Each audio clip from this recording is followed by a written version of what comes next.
Trump didn't just cross a line tonight, he obliterated it. The moment he opened his mouth and insulted the Constitution, Washington went into full-blown chaos mode. Impeachment papers didn't get drafted. They exploded into Congress like a political invasion. Lawmakers scrambling, staffers panicking, reporters openly stunned, and Trump, red-faced, raging, melting down on stage as the crowd realizes he just handed his enemies the biggest weapon imaginable. You can feel the power shifting in real time. You can feel the ground moving. Because if what he said is true, if he meant it, then this isn't politics anymore. This is betrayal, and it gets worse. The President of the United States, who has just been impeached, he's now reacting. Jim Acosta, our chief White House correspondent, is about to tell us what he's saying. Yeah, Wolf, I would say this is a code red at the president's rally in Michigan right now. He is reacting in real time, I suppose, as only Donald Trump can, to being impeached. And, you know, I say code red because he is red in the face. When you see this video of the president speaking at this rally in Michigan, he is red in the face and going off the rails. At one point, just a few moments ago, accusing Democrats of declaring war on democracy by impeaching him, talking about House Speaker Nancy Pelosi in very personal terms, calling her crazy Nancy, talking about other... You don't get more direct than this.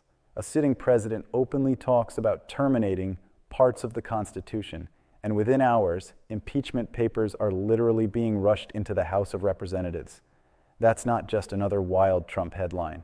That's a stress test of the basic promise we make to each other as a country, that nobody, not even the most powerful person in the government, gets to stand above the rules that protect everyone else. And if you think that sounds dramatic, it is. Because when a president treats the Constitution like it's optional, that's not a gaffe. That's not just words. That's a blueprint. It tells you exactly how he sees power, how he sees his office, and frankly, how little he thinks of the limits that were put there on purpose by people who were terrified of exactly this kind of behavior. Let's walk through what actually happened here, in plain English. Trump goes out and once again starts pushing his favorite line, this idea that there was massive fraud in the election. We've heard that 1,000 times. It's been debunked in court in recounts by his own officials. But this time, he doesn't stop at claiming it was unfair. He takes the next step. He says that fraud of this type and magnitude allows for the termination of all rules, regulations, and articles, even those found in the Constitution. That's not a legal argument. That's not how any of this works. That is a man saying, if I think something is wrong, I get to blow up the rule book. And the rule book he's talking about is the document that gives him his job in the first place. Debbie Dingle, that's a real beauty. So she calls me up like 8 months ago. Her husband was there a long time. But I didn't give him the B treatment. I didn't give him the C or the D. I could have. Nobody would have, you know. I gave the A+ treatment. Take down the flags. She calls me up. It's the nicest thing that's ever happened. Thank you so much. Now, you don't have to be a constitutional scholar to understand why that's a nuclear-level problem. The entire American experiment is built on the idea that power is limited. We don't swear an oath to a politician. We swear an oath to a framework, to a set of rules that were designed to outlast any one person. So when the person at the top starts talking about terminating parts of that framework, that's not just offensive, it's destabilizing. That's why you saw such a fast response on Capitol Hill. Congressman Al Green from Texas, who has been sounding alarms about Trump for years, didn't wait for the usual Washington process. He didn't hold a press conference and say, "We'll form a task force. We'll discuss this in the coming months." He pulled one of the few levers a single member has, a privileged impeachment resolution. In simple terms, that's him grabbing the emergency brake. It means leadership can't just shove this into a committee and forget about it. They can't let it gather dust. The House has to act. They have to bring it up, they have to vote. And that's important because this isn't just about Trump anymore. It's about every member of Congress having to answer a basic question. Are you okay with a president flirting with the idea of tossing out parts of the Constitution if it keeps him in power? And while that's happening inside the building, Outside, people are voting with their feet. Within days of Trump's comments, thousands of Americans are out in the streets. In D.C., in New York, in Chicago, in Los Angeles, holding signs that say, "Defend the Constitution," "No one above the law," "Impeach." These aren't abstract issues for them. They're not arguing about footnotes in a law review article. They're reacting to something very simple and very human. The fear that the rules that keep all of us safe can be rewritten on the fly by one angry man. Now, of course, Trump's defenders are rushing to clean this up. You can almost write their statements for them at this point. He didn't really mean terminate the Constitution. He was just speaking figuratively. It's just Trump being Trump. We've heard this tune over and over. There's always a reason, always a way to pretend the words weren't as bad as they sounded, always an excuse to avoid actually confronting what it means when a president sees limits as negotiable. But here's the thing. Words from a president aren't just noise. They shape policy. They shape behavior. They tell officials down the chain what they're allowed to think, what they're allowed to try, what lines are okay to cross. When the president himself says the Constitution can be terminated in certain situations, that's not going to stay a rhetorical flourish for long. Someone, somewhere, is going to try to act on that logic. And that's exactly why impeachment exists in the first place. The framers didn't create impeachment as some dramatic TV event or a partisan weapon. They built it into the Constitution as a safety valve, a way for Congress to say, no, you don't get to keep this job if you're willing to trash the very rules that define it. This isn't Trump's first trip to that particular rodeo either. We've already seen 2 impeachments, one for abusing power and obstructing Congress over Ukraine, and one for incitement of insurrection on January 6th. In both cases, the pattern was the same: use power in a way that serves him personally, then attack anyone who tries to hold him accountable. The Senate let him skate twice, and what message does that send?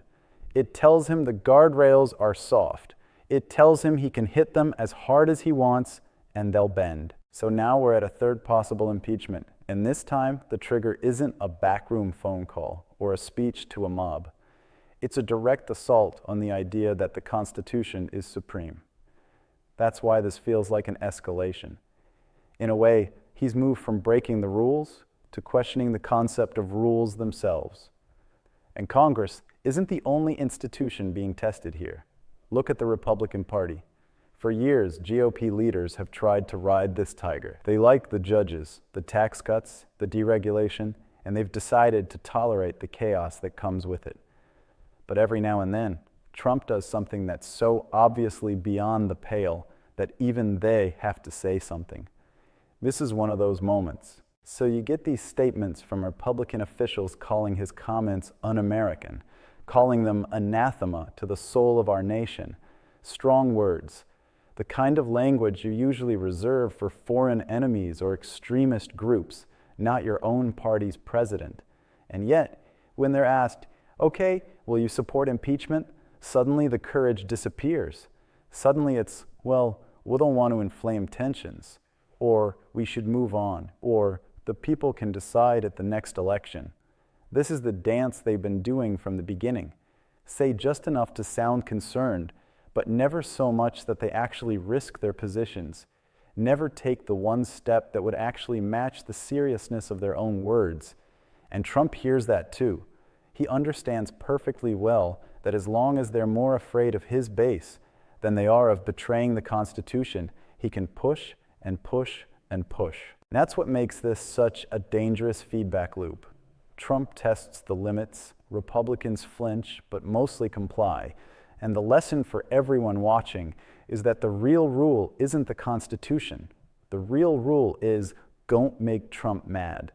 That's not democracy. That's not constitutional government. That's loyalty politics. That's the logic you see in authoritarian systems where everything ultimately comes down to one man's will. And while all of this plays out in marble buildings and press conferences, there's another quieter impact happening in living rooms and break rooms and group chats all over the country. People are getting numb. Trump fatigue is real. After years of scandals, investigations, impeachments, rallies, outrages, lawsuits, a lot of Americans hear Trump said something shocking about the Constitution, and their first reaction isn't anger, it's exhaustion. That exhaustion is dangerous because it means the things that should set off alarm bells start to feel normal. It means the shock value wears off, even when the stakes keep climbing. When you've spent years watching a president bulldoze through norms, one more bulldozer run doesn't feel like a crisis. It feels like background noise. And once constitutional violations become background noise, we're in very, very deep trouble. That's why this impeachment push matters, even if, yes, it's messy, even if, yes, we've been here before. It's a line in the sand moment. It's Congress being forced to decide whether there is any behavior that's disqualifying or whether it's all just one big partisan game where nothing really matters as long as your team stays in power. And here's where I want to talk directly to anyone who's feeling that fatigue. You are right to be tired. You are right to be angry that we keep having to revisit these basic questions. But the answer to that fatigue can't be surrender. You can't say, I'm tired, so I'm going to stop caring whether the president respects the Constitution. Because I promise you, the people who want those limits gone are not tired. They are not sitting this out. They are counting on everyone else to get worn down so they can finish the job. Look at history. Democracies don't usually collapse in one dramatic day. They erode. They rot from the inside. Bit by bit, people get used to things they would have found unacceptable 5 years earlier. A leader crosses a line, there's outrage, and then nothing really happens. And then he crosses another line, and another, and eventually the line itself is gone. That's how you wake up one morning and realize the constitutional protections you thought were ironclad are actually paper thin because nobody was willing to enforce them when it counted. So when Trump talks about terminating parts of the Constitution and then laughs it off as just rhetoric, we have to push back on that. Rhetoric matters, especially from someone who's already shown he's willing to use lies about elections to try to cling to power. January 6th didn't start with people randomly deciding to storm a building. It started with months of the president telling his followers that the system was rigged, that the courts were corrupt, that normal channels couldn't be trusted. This is the same playbook. Discredit the system, then claim the right to override it. First, it's the election is stolen, so the results shouldn't count. Now it's the fraud is so big that we can even terminate parts of the Constitution. If we don't treat that as a red line, then we are signaling to every future leader that it's open season on the basic rules of the game. And let's be clear, this isn't about loving or hating the Constitution as a piece of paper.